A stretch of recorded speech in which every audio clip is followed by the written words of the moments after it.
अब ये एक देखिए एक्स बार थियरी क्या है? इसका ज़िक्र यहाँ इसलिए ज़रूरी है क्योंकि आपको मालूम होना चाहिए कि बाज़ ग्रामर सोर्सेज़ में आप देखेंगे कि जो आपका नाउन या प्रोनाउन जो कि सेंटेंस के शुरू में आता है, ये बाद में भी आ सकता है, तो इसको भी आम तौर पर कुछ ग्रामर सोर्सेज़ जो हैं, वो फ्रेज़ कंसीडर करते हैं।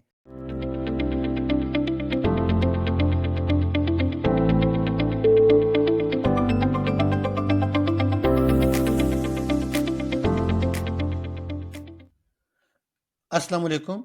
अगर आपने अभी तक इस चैनल को सब्सक्राइब नहीं किया, तो प्लीज़ इसे सब्सक्राइब कीजिए, लाइक कीजिए और शेयर कीजिए। तो आइए हम आज के लेक्चर की तरफ मूव करते हैं। हमारा आज का टॉपिक है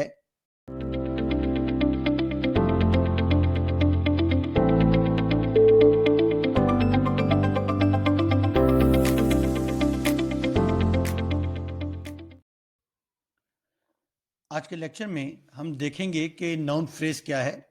हम ऑलरेडी नाउन को डिस्कस कर चुके हैं पार्ट्स ऑफ स्पीच में, और फ्रेज को भी हम डिस्कस कर चुके हैं फ्रेज, क्लॉज एंड सेंटेंस के लेक्चर में। तो आज हम नाउन फ्रेज को देखेंगे। What is a noun phrase? तो नाउन फ्रेज क्या है? Noun phrase functions as a noun in a sentence. यानी कि नाउन फ्रेज जो है एक ऐसी फ्रेज है जो कि सेंटेंस में एज अ नाउन जो है वो फंक्शन करती है। और ये बनती किस तरह है? इसमें नाउन होता है और नाउन के साथ एक वर्ड या एक से ज्यादा वर्ड्स भी हो सकते हैं जो कि उस नाउन को मॉडिफाई करते हैं। और इसका जो जनरल स्ट्रक्चर हमारे सामने आता है वो तीन तरह के जनरल स्ट्रक्चर्स हैं। पहला स्ट्रक्चर तो ये हो सकता है कि नाउन हो, उससे पहले भी एक मॉडिफायर हो, उसके बाद भी एक मॉडिफायर हो। फिर एक स्ट्रक्चर ये भी हो सकता है कि नाउन से पहले सिर्फ मॉडिफायर हो और उसके बाद कोई मॉडिफायर ना हो। और एक स्ट्रक्चर ये भी हो सकता है कि नाउन के बाद मॉडिफायर हो मगर उससे पहले कोई मॉडिफायर ना हो। अब ये नाउन से पहले जो मॉडिफायर है या नाउन के बाद जो मॉडिफायर्स होते हैं, इनके कुछ नेम्स है। इसके लिए हम टर्म यूज करते हैं pre modifier and post modifier. यानी कि अगर कोई मॉडिफायर नाउन से पहले आ जाए तो उसे प्री मॉडिफायर कहेंगे, और अगर कोई मॉडिफायर नाउन के बाद आए तो उसे पोस्ट मॉडिफायर कहेंगे। और मॉडिफायर क्या होता है? एक वर्ड या ऐसे वर्ड जो कि नाउन को मॉडिफाई करते हैं। अब इस स्लाइड पर हम सबसे पहले देखते हैं नाउन्स के हवाले से। नाउन्स हम बचपन से पढ़ते आ रहे हैं कि noun is the naming word. ये तमाम नेमिंग वर्ड्स हैं, आपके सामने हैं। लेकिन अगर हमने इन नाउन से नाउन फ्रेजेस बनानी हो तो उसका तरीकेकार क्या है, आप यहाँ देख सकते हैं। मैंने इन्हीं नाउन्स को यूज किया है। या तो किसी नाउन से पहले मैंने कोई जो है वो वर्ड या वर्ड्स ऐड किए हैं जिसको हम प्री मॉडिफायर कहते हैं, या फिर आप देख सकते हैं किसी नाउन के बाद जो है वो मैंने कुछ वर्ड्स यूज किए हैं, मॉडिफायर यूज किए जिसको हम पोस्ट मॉडिफायर कहते हैं। तो आप ये नाउन फ्रेजेस देख सकते हैं जिनमें मैंने प्री मॉडिफायर्स या पोस्ट मॉडिफायर्स यूज किए हैं, और ये नाउन्स है और इनके साथ मैंने वर्ड्स की एडिशन की है। अब हम देखते हैं प्री मॉडिफायर्स, यानी कि ऐसे वर्ड जो कि नाउन से पहले लगते हैं और उसको मॉडिफाई करते हैं। तो इसमें हमारे पास डिटर्मिनर्स होते हैं। अब डिटर्मिनर क्या है? ये बेसिकली एक वर्ड है या एक से ज्यादा भी वर्ड्स हो सकते हैं जो कि नाउन से पहले लगाए जाते हैं। और डिटर्मिनर का काम क्या है? टू स्पेसिफाई क्वांटिटी, यानी कि क्वांटिटी के बारे में ये हमें बताता है, या फिर ये हमें बताता है कि नाउन जो है वो किस चीज को रिफर कर रहा है।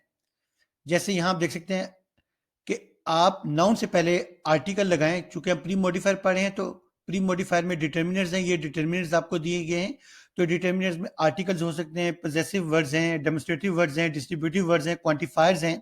तो ये आर्टिकल जब किसी नाउन से पहले लगेंगे तो ये प्री मॉडिफायर कहलाएंगे। ये देख लीजिए यहाँ एग्जांपल्स। इसी तरह मैंने पॉजेसिव वर्ड्स यूज किए हैं। ये पॉजेसिव वर्ड जब किसी नाउन से पहले लगेंगे तो प्री मॉडिफायर कहलाएंगे और ये नाउन फ्रेज हो जाएंगी।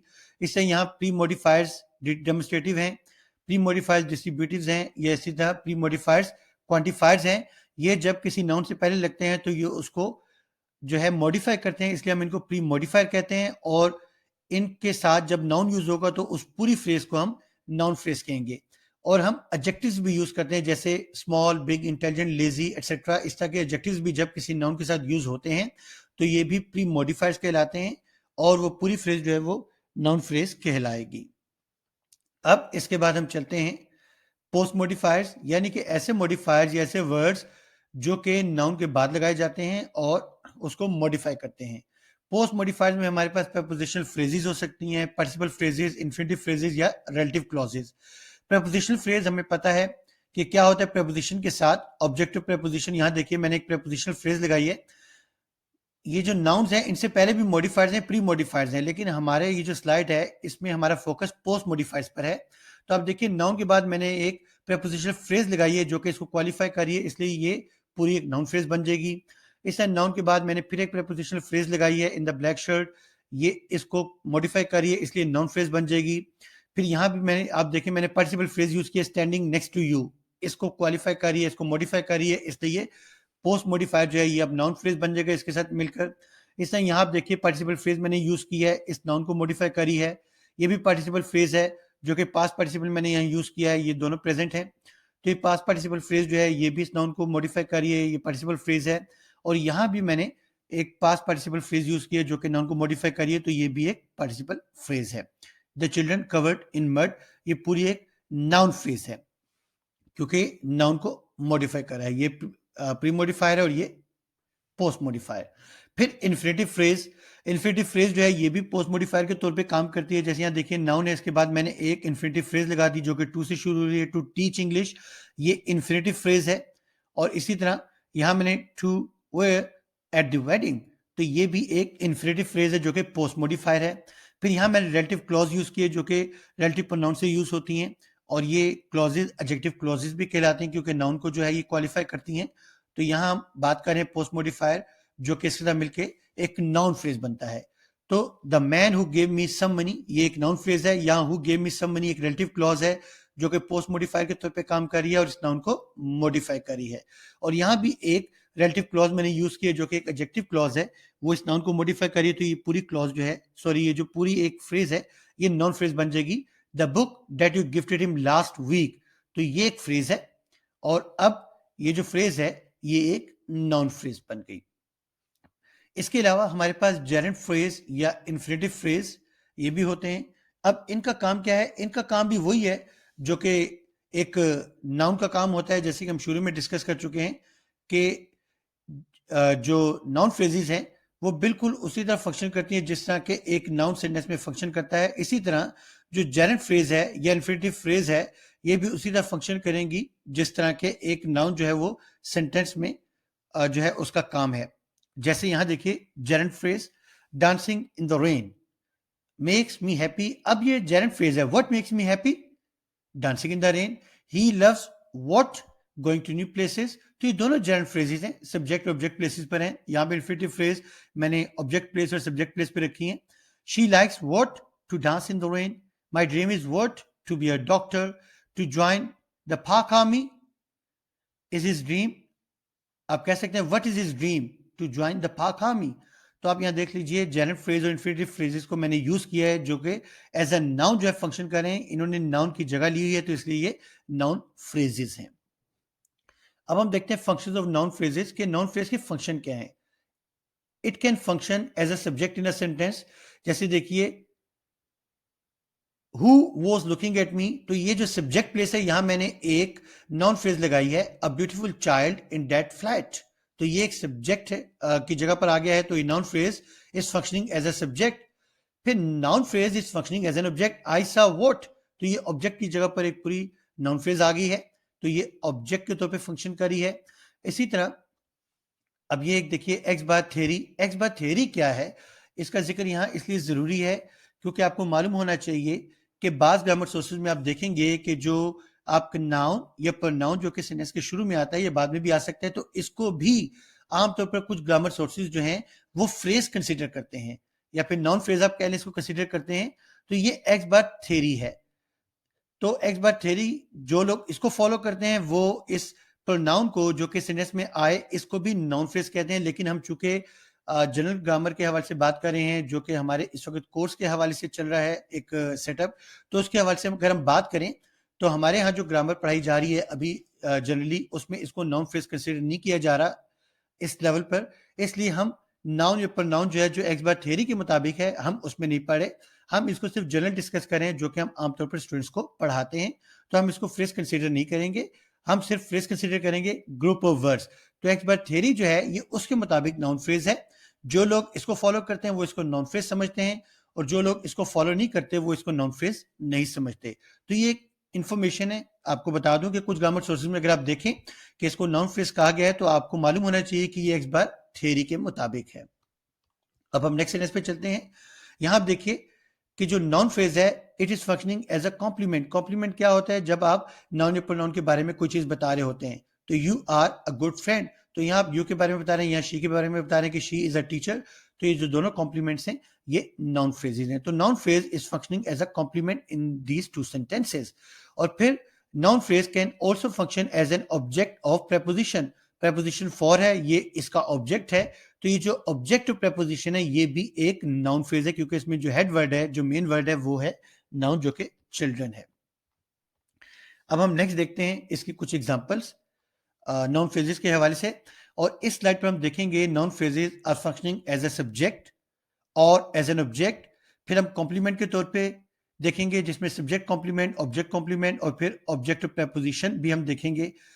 और यहाँ जो ऑब्जेक्ट है वो भी हम देखेंगे, डायरेक्ट ऑब्जेक्ट या इनडायरेक्ट ऑब्जेक्ट। तो फर्स्ट सेंटेंस को देखते हैं। Some people deserve more than what they get.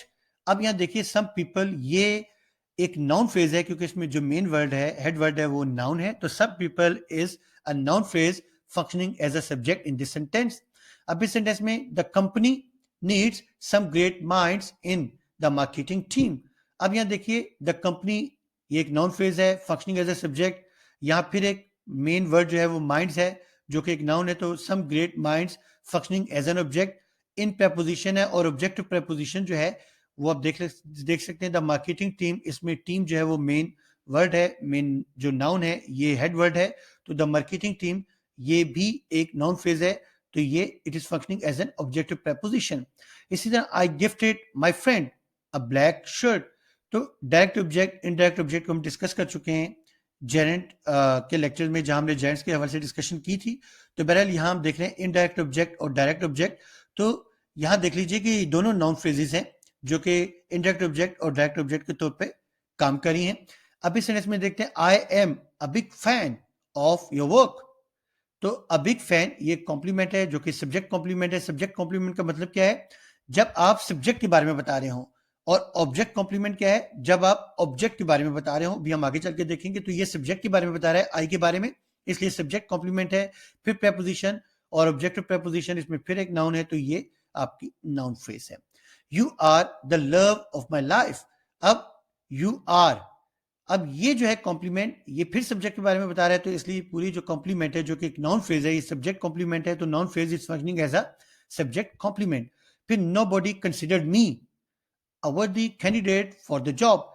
अब ये जो एक नाउन फ्रेज है, ये किसके बारे में है? मी के बारे में या नो बॉडी? तो ये मी के बारे में है, और मी ऑब्जेक्ट है, इसलिए जो कॉम्प्लीमेंट है ये ऑब्जेक्ट कॉम्प्लीमेंट है। तो इसका मतलब है noun phrase can function as a subject, it can also function as a direct object or indirect object. It can function as a complement. It can be subject complement, object complement, and also functions as an objective preposition in the sentence. तो noun phrases के ये functions हैं। अब यहां मैंने एक activity दी है, जिसमें मैंने ऑलमोस्ट जो है आपको 10 सेंटेंसेस दिए हैं।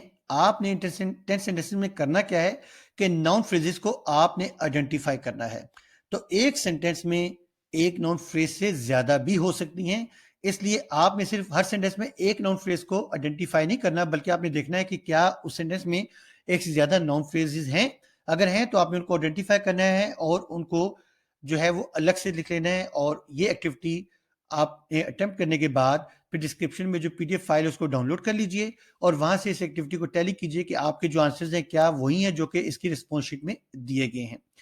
तो स्टूडेंट्स, ये था हमारा आज का लेक्चर। उम्मीद है इस लेक्चर के हवाले से आपके जहन में कोई ऐसा क्वेश्चन नहीं होगा, लेकिन अगर आपको फिर भी कोई प्रॉब्लम हो तो आप कमेंट सेक्शन में मुझे क्वेश्चन कर सकते हैं, या स्लाइड पर दिए गए व्हाट्सएप नंबर पर कॉन्टैक्ट कर सकते हैं। Okay students, take care.